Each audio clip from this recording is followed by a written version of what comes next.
And first, Senator Hoy, thank you for sharing. I'm sorry that this country failed you and failed thousands of women and men all through the country. And I'm deeply moved and humbled to be in the chamber with you today. So thank you for your bravery. And that seems really, I suppose, condescending in a way to say thanks for your bravery, because yeah, I'm blown away, and thanks for sharing, because your story will make a huge difference to people. To follow on from that, let's hear, like, you're very welcome to the chair, to this chamber chair, and this report is really, really important. As you can see, this deeply impacts people. This is their lives. This is all our lives. This is our families. This is our brothers, our sisters, our daughters, our mothers. This is our colleagues, and the failure what our country have done onto women, onto victims, and we see time and time again this country is not a country for victims. You know, we look at this: 10% of victims of the report say that only 10% report instances of rape. Are we surprised? Are we surprised when a system is making a criminal out of victims, ignoring victims? And when you go and you have that bravery, that 10%, that measly 10% of people who take the stand to go to our Garda stations to report a crime, that you know, 95% of people get off with it. And I'm going to take you up on one of your comments, Chair. And you said in your contribution about the checks and balances, that you know, in every proceedings, you know, you'd have to have checks and balances. The DPP will look at the evidence and then decide whether to bring forward. And I think before you as a chair and before the committee talk about, you know, vexatious complaints, I want to see whether there's evidence, because I can tell you, if 10% of assault victims, it is very low on the amount of victims that assault. I can tell you that if there was any research done to see on vexatious claims of rape and assault, I imagine that's an incredibly insignificant small number. So I would ask you, Chair, to roll back on that attitude, because we hear the difficulties and the trauma that is placed on people to go through a court system. And God, you're not going to go through a court system just for the sake of it, just to bring someone down. That's not what you do. You're not going to make yourself into a criminal.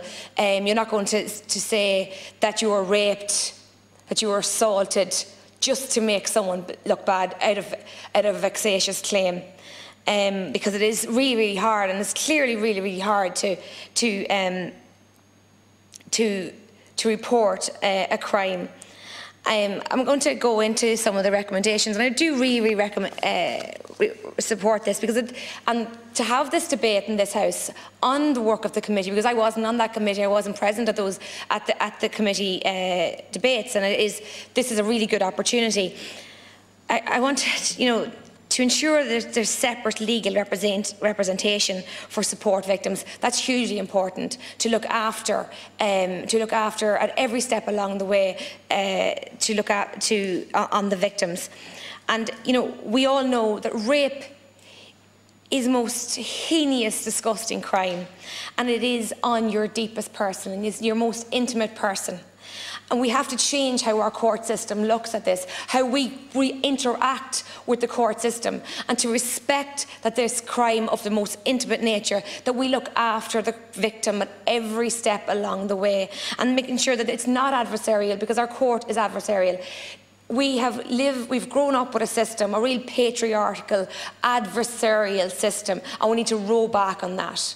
And you know, there is a lot of recommendations in how you know, people will be able to report crimes, how people are be able to give evidence in crimes, in court proceedings, and this really needs to be looked at, and only look at the victim.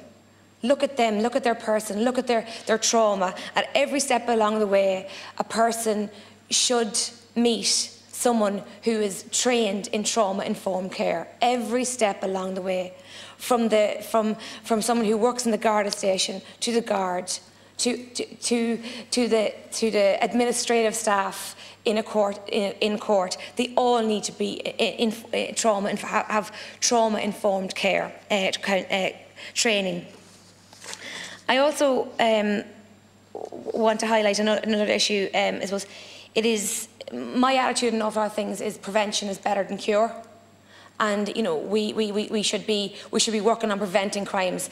And the best way to prevent crime is to stop and to mitigate and to educate people on the dignity of a person and the dignity of a body and the consent. And I would say that consent is not a political statement, as Senator Mullen has spoken about. It is about protecting yourself. It is about protecting other people's and educating people about their bodies, educating people about what is right and what is wrong. And yes means yes, and no means no. And unless you hear a yes, it is an automatic no. And that's not about politics. That's not about religion. That is just about respect and understanding about people's right to their own bodily integrity. And also, going on prevention is better than cure. If 95% of cases don't end in conviction, well, people are just going, well, here, I'm going to get off with this. That's, you know, you really are. If you rape someone, they're more than likely you're going to get off with it in this country. You're 90%, you're probably not going to report it. And you know, you're going to get away with it. So really, we need to crack down. We need to start saying, yes, if you are, and speed up our court system, speed up the delays, get rid of those delays. Because unless we start convicting people for the wrongs they are doing onto victims, then we're not going to see any change. And also, just my final, the medical records and counselling records really have no place in a rape crime. You know, on a person's, like, I'm wearing a short skirt today. If I get raped tonight, is that integral? Is that of any relation to my person at all? No, it has not. And it should not be how I feel or how I interacted with my counsellor. Has no place in a court. So thank you, and again, thank you, Senator Hoy.